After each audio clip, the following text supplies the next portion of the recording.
Hello, everyone. Hello. Hello, muggles. This is Chapter 12, The Mirror of Erised. Christmas was coming. One morning in mid-December, Hogwarts woke to find itself covered in several feet of snow. The lake froze solid, and the Weasley twins were punished for bewitching several snowballs so that they followed Quirrell around, bouncing off the back of his turban. The few owls that managed to battle their way through the stormy sky to deliver post had to be nursed back to health by Hagrid before they could fly off again. No one could wait for the holiday to start. While the Gryffindor common room and the Great Hall had roaring fires, the drafty corridors had become icy and a bitter wind rattled the windows in the classrooms. Worst of all were Professor Snape's classes down in the dungeons, where it's windy today. I suppose whoa. It's like we are at Hogwarts. I've lost where I am now. Worst of all were Professor Snape's classes down in the dungeons, where their breath rose and mist before them and they kept as close as possible to their hot cauldrons. "I do feel so sorry," said Draco Malfoy one potions class, "for all those people who have to stay at Hogwarts for Christmas, because they're not wanted at home." He was looking over at Harry as he spoke. Crabbe and Goyle chuckled. Harry, who was measuring out powdered spine of lionfish, ignored them. Malfoy had been ever more unpleasant than usual since the Quidditch match, disgusted that Slytherin had lost. He had tried to get everyone laughing at how a wide-mouthed tree frog would be replacing Harry as Seeker next. Then he'd realised that nobody found this funny, because they were all so impressed at the way Harry had managed to stay on his bucking broomstick. So Malfoy, jealous and angry, had gone back to taunting Harry about having no proper family. Aww. It was true that Harry wasn't going back to Privet Drive for Christmas. Professor McGonagall had come round the week before, making a list of students who would be staying for the holidays, and Harry had signed up at once. He didn't feel sorry for himself at all. This would probably be the best Christmas he'd ever had. Ron and his brothers were staying too, because Mr. and Mrs. Weasley were going to Romania to visit Charlie. When they left the dungeons at the end of potions, they found a large fir tree blocking the corridor ahead. 2 enormous feet sticking out at the bottom, and a loud puffing sound told them that Hagrid was behind it. "Hi, Hagrid. Want any help?" Ron asked, sticking his head through the branches. "Nah, I'm all right, thanks, Ron." "Would you mind moving out of the way?" came Malfoy's cold drawl from behind them. "Are you trying to earn some extra money, Weasley? Hoping to be gameskeeper yourself when you leave Hogwarts?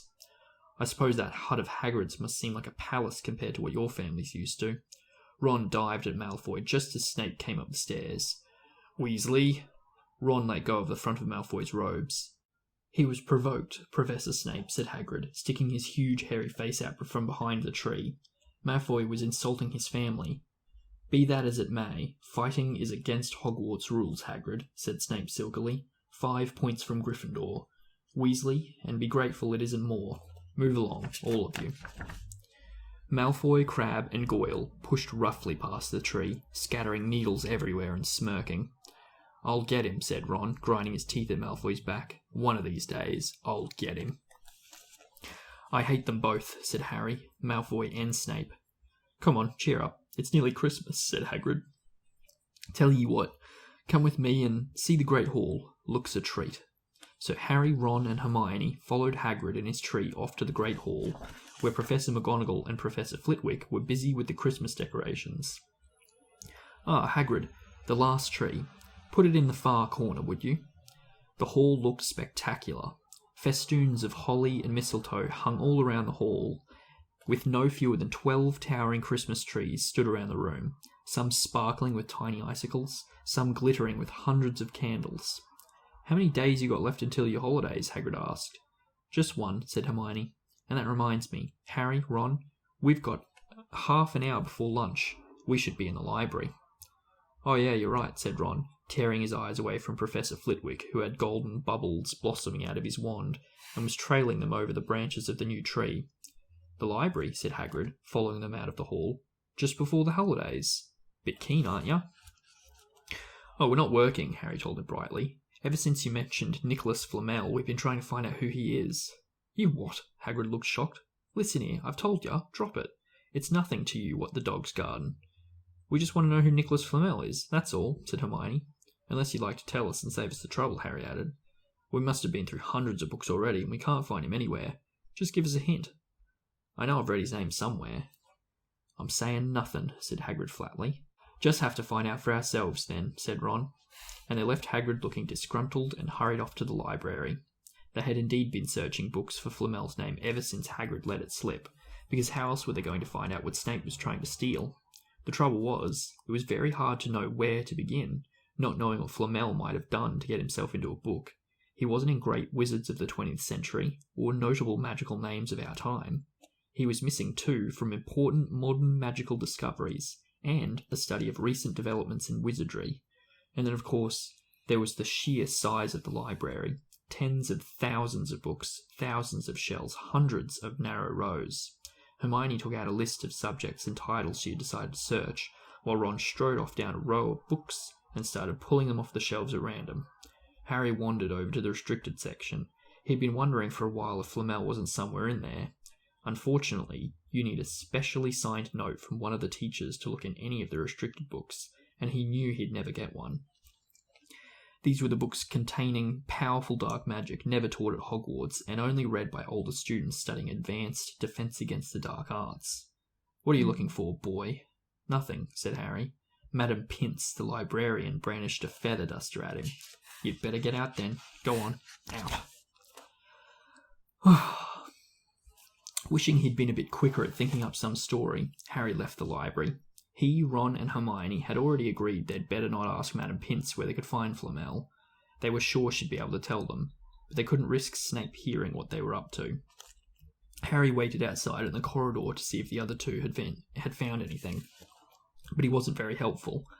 They'd been looking for a fortnight after all, but as they had only had odd moments between lessons, it wasn't surprising they'd found nothing. What they really needed was a nice long search without Madame Pince breathing down their necks. 5 minutes later, Ron and Hermione joined him, shaking their heads. They went off to lunch. You will keep looking while I'm away, won't you? Said Hermione. And send me an owl if you find anything. And if you could ask your parents if they know who Flamel is, said Ron. It'd be safe to ask them. Very safe, as they're both dentists, said Hermione. Once the holidays had started, Ron and Harry were having too good a time to think much about Flamel. They had the dormitory to themselves, and the common room was far emptier than usual, so they were able to get the good armchairs by the fire. They sat by the hour eating anything they could spear on a toasting fork, bread, crumpets, marshmallows, and plotting ways of getting Malfoy expelled, which were fun to talk about even if they wouldn't work. Ron also started teaching Harry wizard chess. This was exactly like Muggle chess, except that the figures were alive, which made it a lot like directing troops in battle. Ron's set was very old and battered, like everything else he owned. It had once belonged to someone else in his family, in this case, his grandfather. However, old chessmen weren't a drawback at all. Ron knew them so well, he never had any trouble getting them to do what he wanted. Harry played with chessman Seamus Finnegan had lent him, and they didn't trust him at all. He wasn't a very good player yet, and they kept shouting different bits of advice to him, which was confusing. Don't send me there. Can't you see his knight? Send him. We can afford to lose him. On Christmas Eve, Harry went to bed looking forward to the next day, for the food and the fun, but not expecting any presents at all. When he woke early next morning, however, the first thing he saw was a small pile of packages at the foot of his bed. Happy Christmas, said Ron sleepily, as Harry scrambled out of bed and pulled on his dressing gown. You too, said Harry.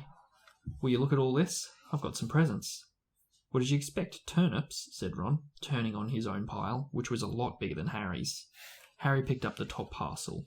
It was wrapped in thick brown paper, and scrawled across it was, To Harry, from Hagrid.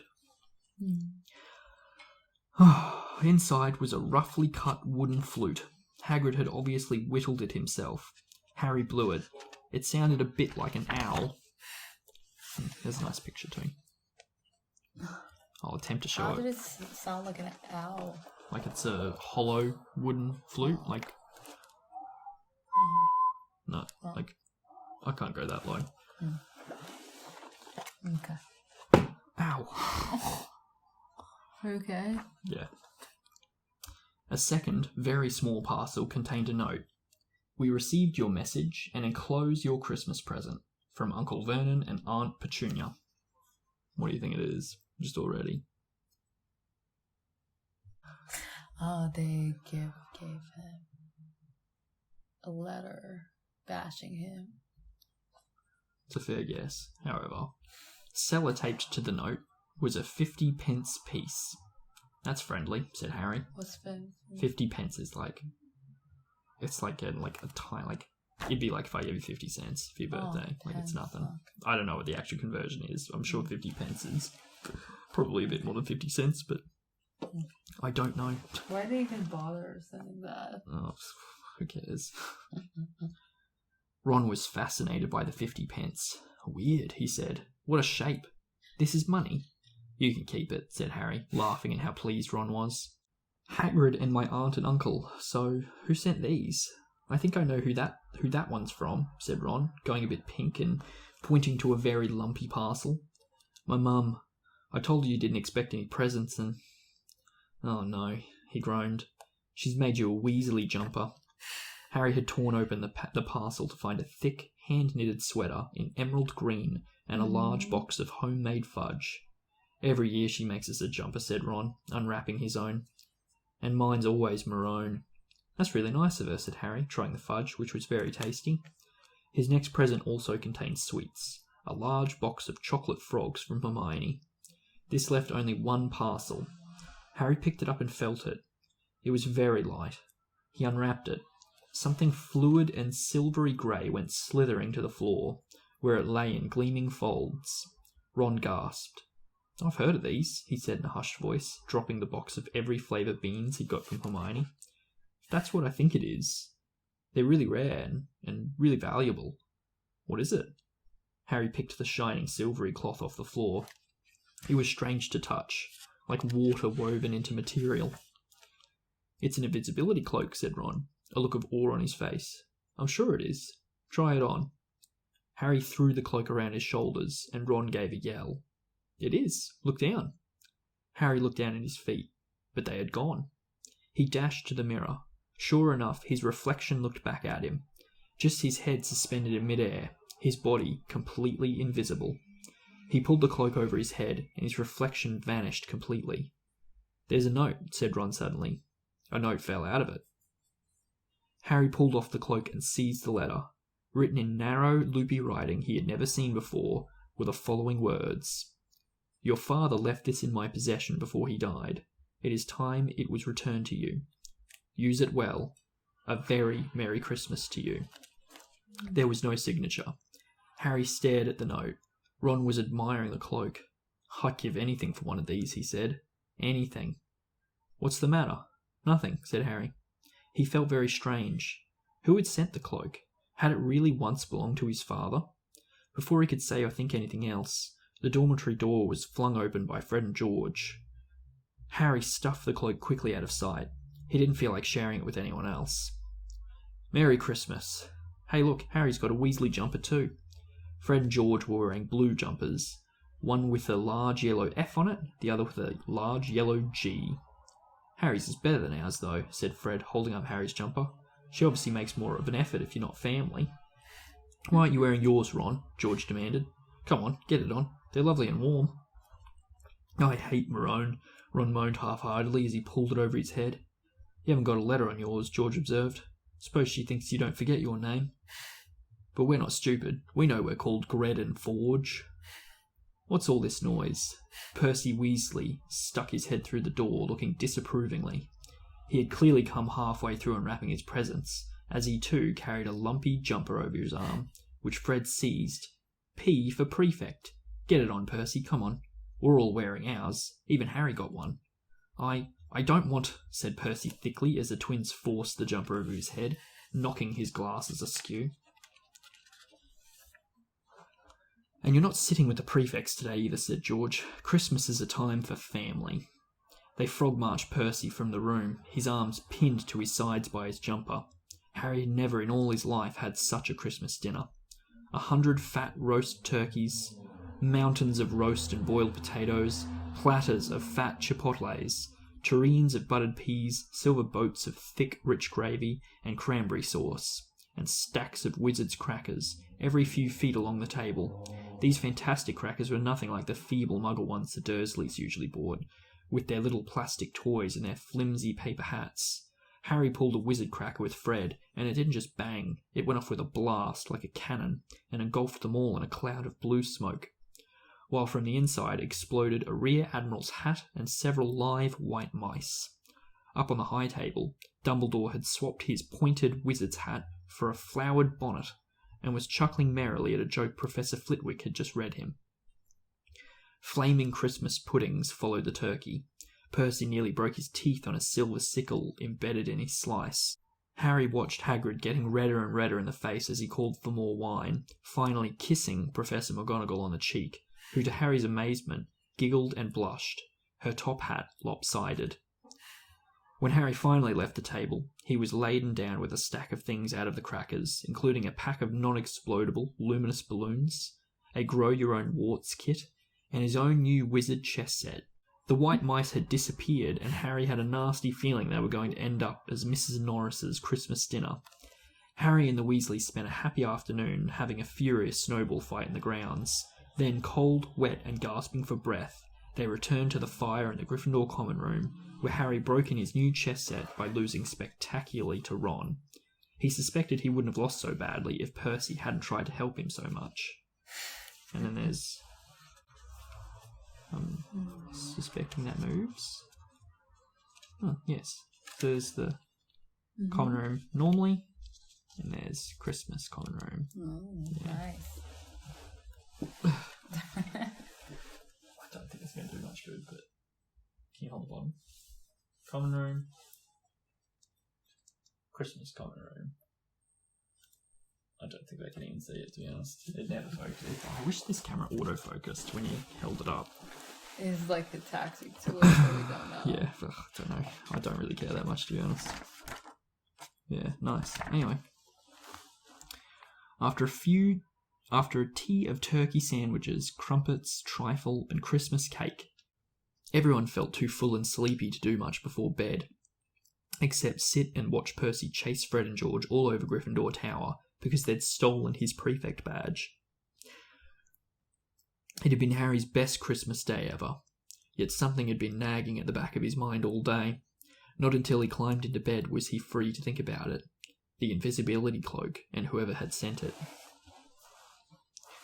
Ron, full of turkey and cake, and with nothing mysterious to bother him, fell asleep almost as soon as he'd drawn the curtains of his four-poster. Harry leant over the side of his own bed and pulled the cloak out from under it. His father's. This had been his father's. He let the material flow over his hands, smoother than silk, light as air. Use it well. The note had said, oh, it's just a really bad pause. I'm going to go back and read that again. Do you remember when I read it? It was really bad. All the pauses were wrong because I was just reading it in my head. That's alright. See, I'm thinking if people put it at like 1.5 speed, which is what I do, to be honest, because I read like way slow. Like people read faster when they read in their head. Yeah. P.S. I recommend putting it like 1.2 or 1.5, just so it's quicker. But like they don't get the pauses anyway, so it doesn't really matter. Yeah. Okay. What was I up to? Tell me about his dad, the letter. his father. He let the material flow over his hands, smoother than silk, light as air. Use it well, the note had said. He had to try it now. He slipped out of bed and wrapped the cloak around himself. Looking down at his legs, he saw only moonlight and shadows. It was a very funny feeling. Use it well. Suddenly, Harry felt wide awake. The whole of Hogwarts was open to him in this cloak. Excitement flooded through him as he stood there in the dark and silence. He could go anywhere in this. Anywhere. And Filch would never know. Ron grunted in his sleep. Should Harry wake him? Something held him back. His father's cloak. He felt that this time. The first time. He wanted to use it alone. He crept out of the dormitory, down the stairs, across the common room, and climbed through the portrait hole. Who's there? Squawked the fat lady. Harry said nothing. He walked quickly down the corridor. Where should he go? He stopped, his heart racing, and thought. And it came to him. The restricted section in the library. He'd be able to read as long as he liked, as long as it took to find out who Flamel was. He set off, drawing the invisibility cloak tight around him as he walked. The library was pitch black and very eerie. Harry lit a lamp to see his way along the rows of books. The lamp looked as if it was floating along in midair, and even though Harry could feel his arm supporting it, the sight gave him the creeps. The restricted section was right at the back. Stepping carefully over the rope, which separated those books from the rest of the library, he held up his lamp to read the titles. They didn't tell him much. Their peeling, faded gold letters spelled words in languages Harry couldn't understand. Some had no title at all. One book had a dark stain on it that looked horribly like blood. The hairs on the back of Harry's neck prickled. Maybe he was imagining it. Maybe not.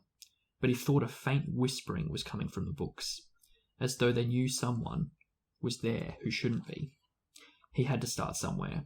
Setting the lamp down carefully on the floor, he looked along the bottom shelf for an interesting-looking book. A large black and silver volume caught his eye. He pulled it out with difficulty, but it was very heavy, and balancing it on his knee, let it fall open. A piercing, blood-curdling shriek split the silence. The book was screaming. Harry snapped it shut, but the shriek went on and on. Was that in the movie? It was, yeah. When he opens the book and face comes out of it. Oh, yeah, the face, yeah. Yeah, I remember now. I imagined it another way. That's why I was like, what? Okay. Harry snapped it shut, but the shriek went on and on, one high, unbroken, ear-splitting note.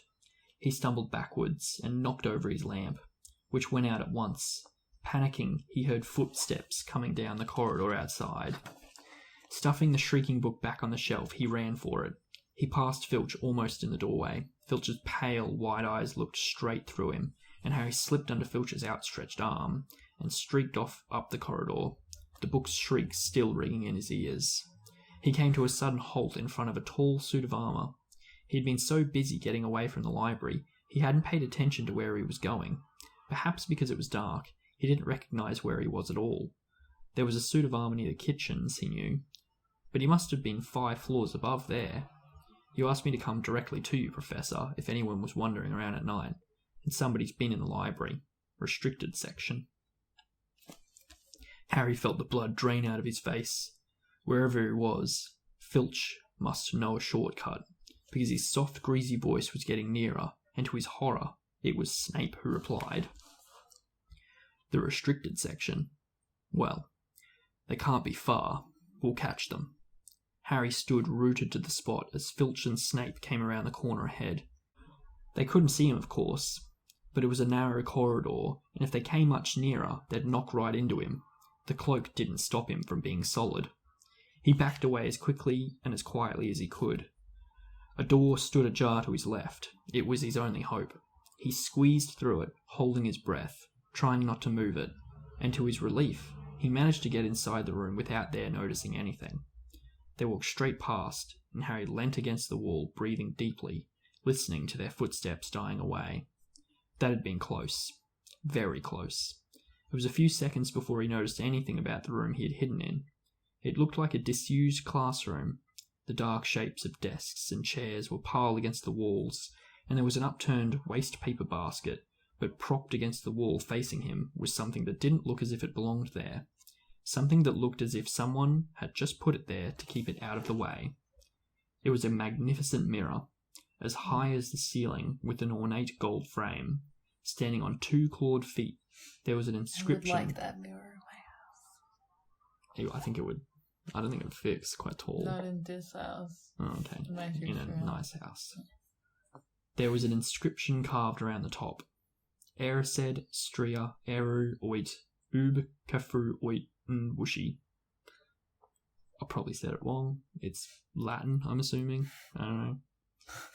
His panic fading now, that there was no sound of Filch and Snape.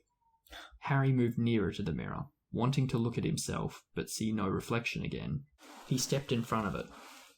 He had to clap his hands to his mouth to stop himself screaming. He whirled around. His heart was pounding far more furiously than when the book had screamed.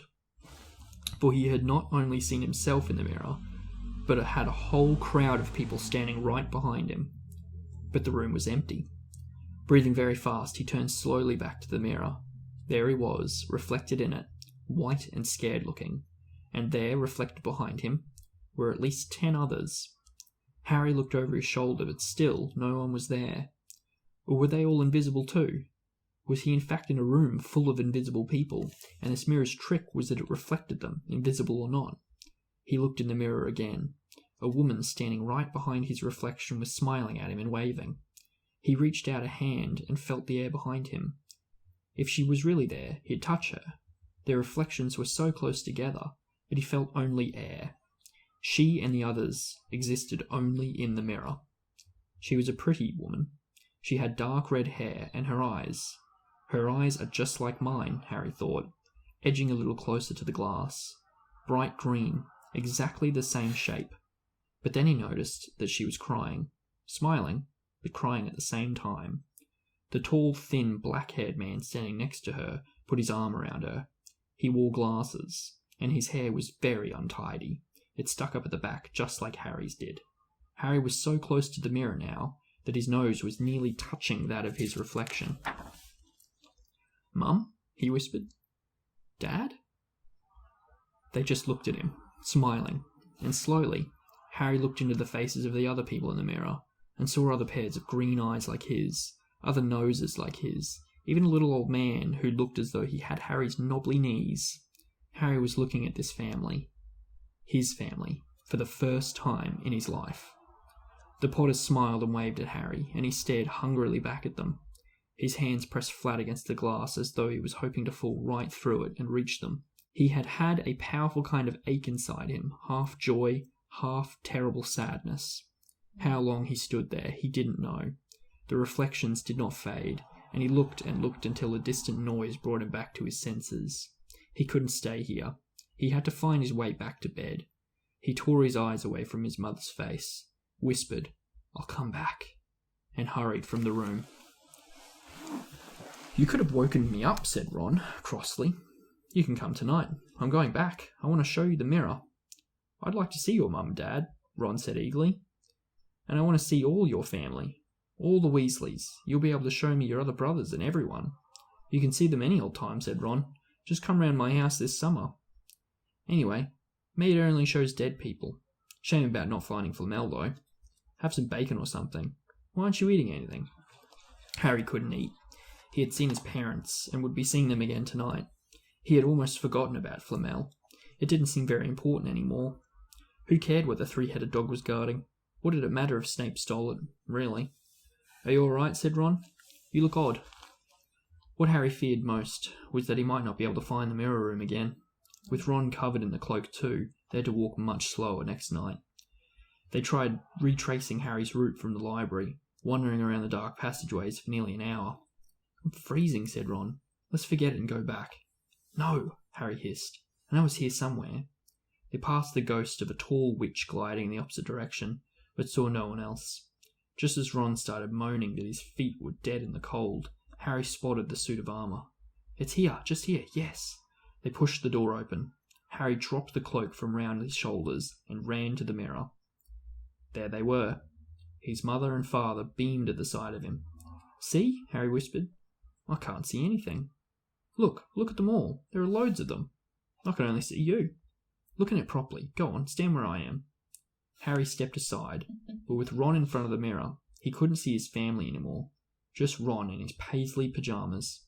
Ron, though, was staring transfixed at his image. "Look at me," he said. "Can you see all your family standing around you?" No, I'm alone, but I'm different. I look older, and I'm head boy." "What?" "I am, wearing the badge like Bill used to, and I'm holding the house cup and the Quidditch cup. I'm Quidditch captain too." Ron tore his eyes away from this splendid sight to look excitedly at Harry. "Do you think this mirror shows the future?" No. "How can it? All my family are dead." "Let me have another look. You had it to yourself all last night. Give me a bit more time. You're only holding the Quidditch cup. What's interesting about that? I want to see my parents." "Don't push me." They're so cute, and they're cute. Let me be the captain. Wait. What do you think you'd see?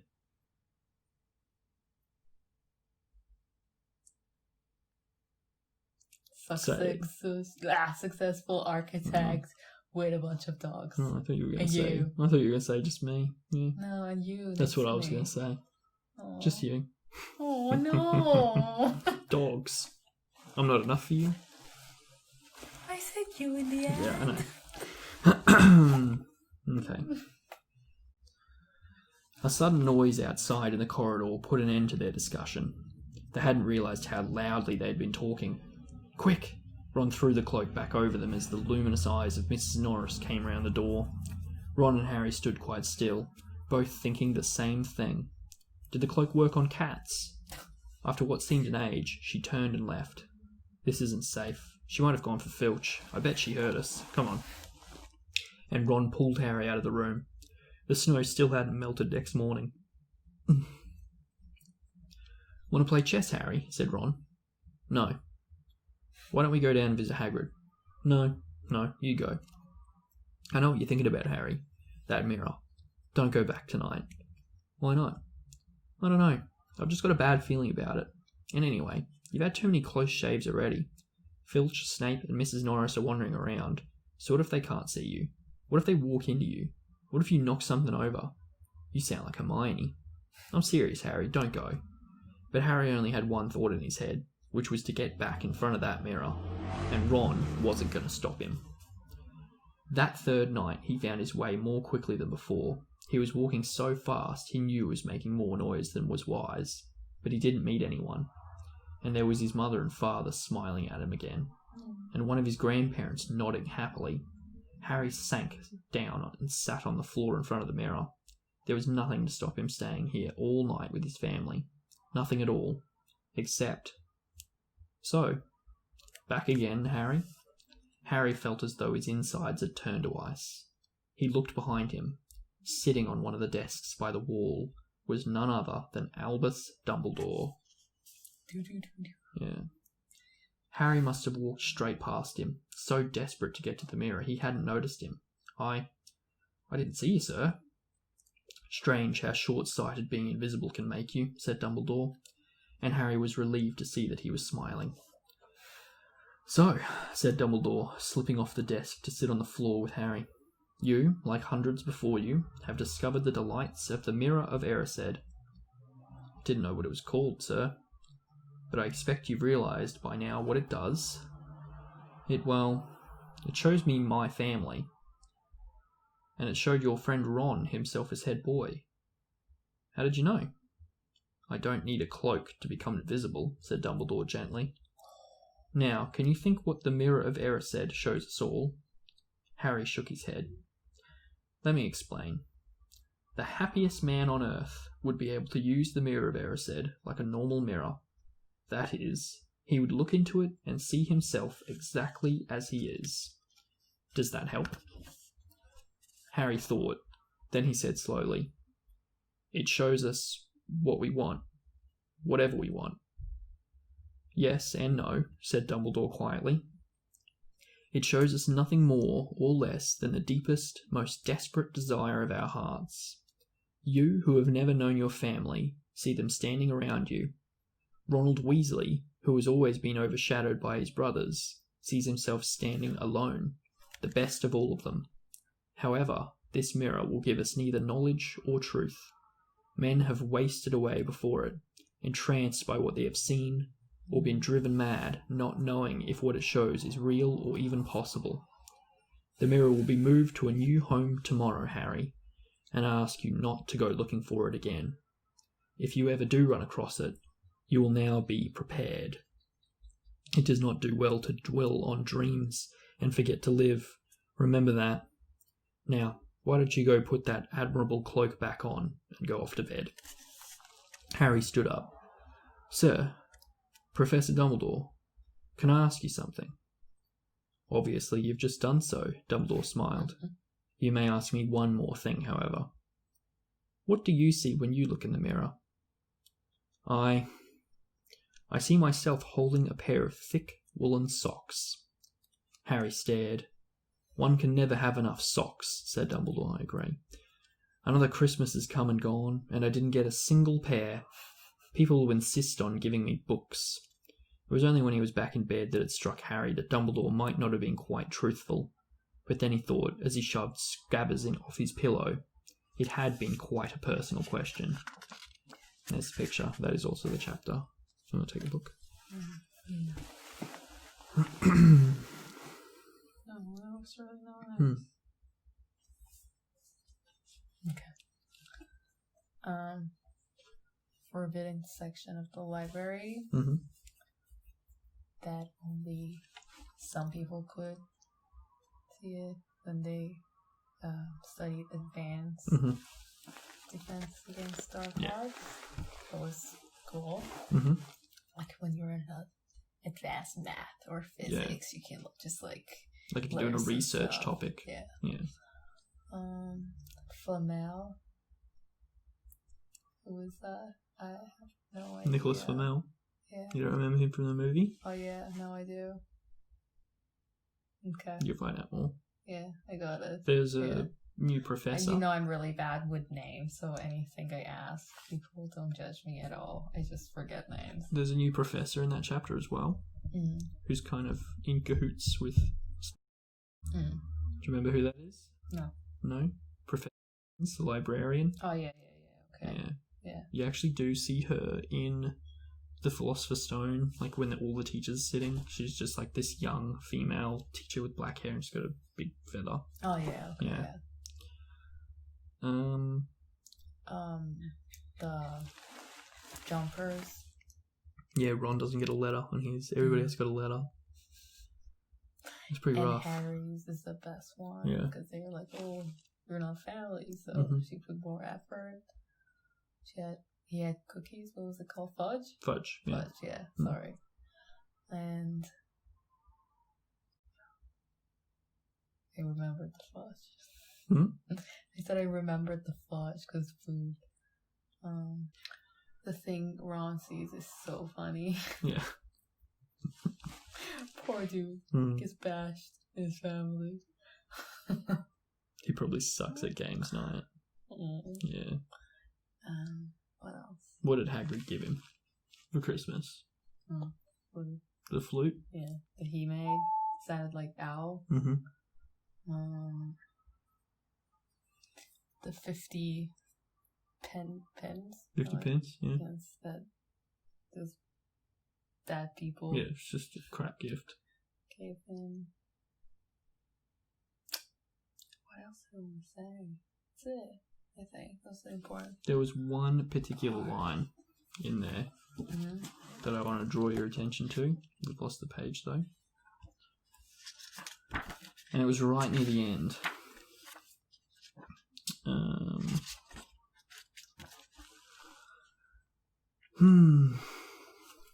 It was when Dumbledore said, "The mirror will be moved to a new home tomorrow, Harry, and I ask you not to go looking for it again." Now, in the movie, he then goes, "It does not do to dwell on dreams and forget to live." Remember that. But in the book, there's a line in between those two lines.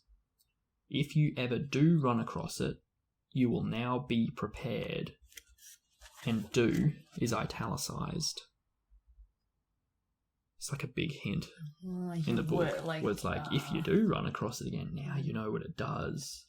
And they cut that from the movie because I think it's really obvious, kind of like signposting, like if you do ever run across it again, like it's a bit obvious. Yeah. But like in a book, like that sort of line, you're kind of just and the do is like you brush over it. So I think it was maybe Dumbledore's plan from the get-go that Harry would get past Fluffy and would get past the tentacular and all the challenges that we see there later, and that Harry was going to be the one to retrieve the stone. Yeah. I have no idea why he would want to do that, or why he would want Harry to encounter Voldemort as a kid. I don't know. Maybe he was trying to kind of give him a bit of experience in encountering Voldemort in a controlled environment. Because I've thought about this before, and I thought this whole first book, like Dumbledore kind of had the stone on lock. Like Quirrell was never going to get it because of that mirror thing. Like he wouldn't have been able to figure it out. And I assume he always knew Quirrell was Voldemort. like from the get. Well, maybe didn't know he was Voldemort, but like knew that he was an agent of Voldemort. Yeah, okay. But like, why did he set up? You said Voldemort wasn't attached to his head from the beginning. No, he wasn't. You? No. Yeah. Okay. After then. Yeah. After he's okay. But yeah, no. I'm sure we'll talk about it when that chapter comes up. I knew that he was, but I think he knew someone will be. Yeah, I think he maybe did know it's Krill. I don't know. Look, he's a smart man. Like, so. if he knew, why did he solve it? No, see, that's what I'm saying. I think this line, if you ever do run across it, I think that's kind of hinting that he knew that Voldemort was in the school. Yeah, he knew. He knew that Harry was going to try and take the stone. But he didn't know who he was. Like, who was attached to. Yeah, maybe. Not Krill. He probably, I don't know. No. I don't know. I don't think that's the point, though. Okay. I think the point is that he knew Harry was going to, he's going to jump out. That was a cool point. Yeah. So it was like practice, like a lesson. Yeah.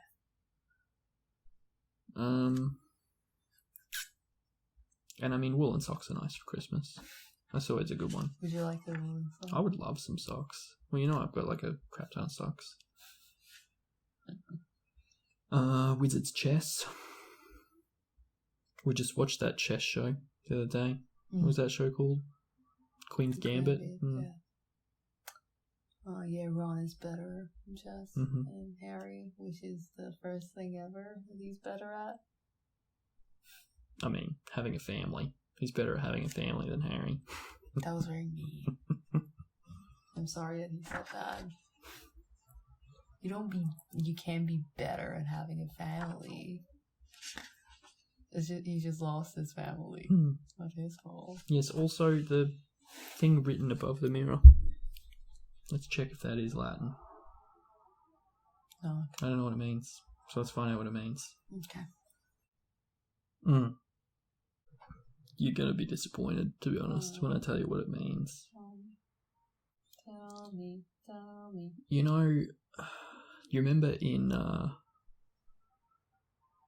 is it Stephen King? Like every Stephen King, like show, book, movie, how they have red rum? Oh, yeah. Red rum. Yeah. You know how red rum's like, when you put it in the mirror, it's murder. Yeah. It's a mirror. The mirror of Erised. So if you put... Can I see it? If you put it backwards... It's one of those things. But it's engraved above the mirror. So it's like, you just have to like figure it out. And it's like a riddle engraved on the mirror. Erised is desire backwards. I never knew that. There you go. Yeah, okay. Backwards it says, I show not your face, but your heart's desire. With the spaces rearranged. Erised, Straya, Eru, Oit, Ub, Kafru, Oit, Un, Woshi. Yeah. That's why I couldn't say it, because it's not actually real language. It's just that backwards.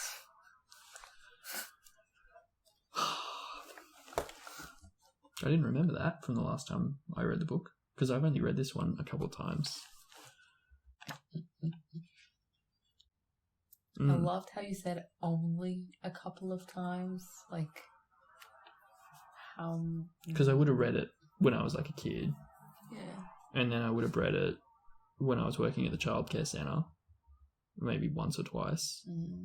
But like, reading it when you've got like 60 kids in a room, where you read like a page and then you got to look up and tell little Jimmy to stop kicking some other kid, and you go back and read. So that's really, you're kind of reading quickly, like trying to read as much as you can so that you can finish the chapter, and because there's I wanted to read at least like a book every vacation care, so I'd have like a week with like an hour a day where I could sit there and read. Like, sometimes the kids would sit and listen, sometimes I'd just genuinely sit there and just read it myself, But yeah, so I would have gotten through the Philosopher's Stone like twice as an adult working with the kids, but like that's not the best way to read. So that's why, even though you're the one that's not read the books, I'm sitting here and I'm still going like, oh, like, oh, that's nice. That's good. Yeah, I will feel. When we get to like, Order of the Phoenix, like, I'll be more familiar because I've read the last, like, from the Order of the Phoenix, especially the Half-Blood Prince, I've read that one heaps.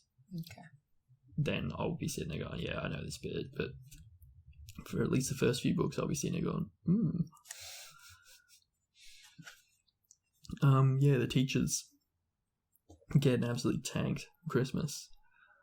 Hagrid making a pass on Professor McGonagall, and her not, like, slapping him, going, like, get away from me, freak, you know. She's like, she's blushing. I've not seen that in the movie. No, it wasn't in the movie. Yeah. That's actually incredibly unprofessional when you think about it. That's why I said you. Yeah, like, all the like, was there a designated teacher that, like, doesn't get drunk and just, like, looks after everybody? No, because Dumbledore had, like, a bonnet on. Like, he was tanked. Dumbledore had swapped his pointed wizard's hat for a flowered bonnet and was chuckling merrily at a joke Professor Flitwick had just read him. Yeah, that's another thing, because Christmas... Fun. Come on. Christmas is coming up, too, like, for us. Yeah. And, like, have you ever done the cracker things? No. No? So they're, like, two things, and, like, two people hold onto it, and you pull. Oh, yeah. Oh, you know, yeah. I haven't done it, but I know what you're going to do it this year, and you're going to have to put the stupid paper hat on, and... Yeah, I hate it. They're always too big for my head. Then it just ends up being a necklace for me. I put it on and it goes... Yeah. I think so. Which is funny because it doesn't fit around my dad's head. Like, it sits on top because his head's so big. Okay. I'm going to be your dad sitting on the top of my head. But yeah, no, that's cool that there's wizard equivalent of Muggle stuff for Christmas. Like, they've got Christmas trees, but they're obviously, like, decked out with, like, magical candles and decorations and stuff. And they have crackers and, like, Christmas food, which also confirms that they have a wizard Jesus, by the way. Like, why would they celebrate Christmas if they didn't have religion? Because it's a tradition.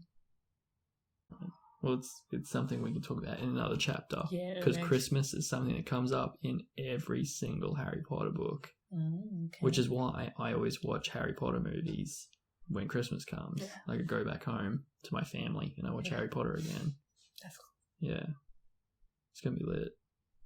But anyway, that's probably enough for today. Yeah. It was a cool chapter. Yeah. Thank you, people, for watching. Like and subscribe if you like our channel and our video. And that's it. Goodbye. Thank you. See ya.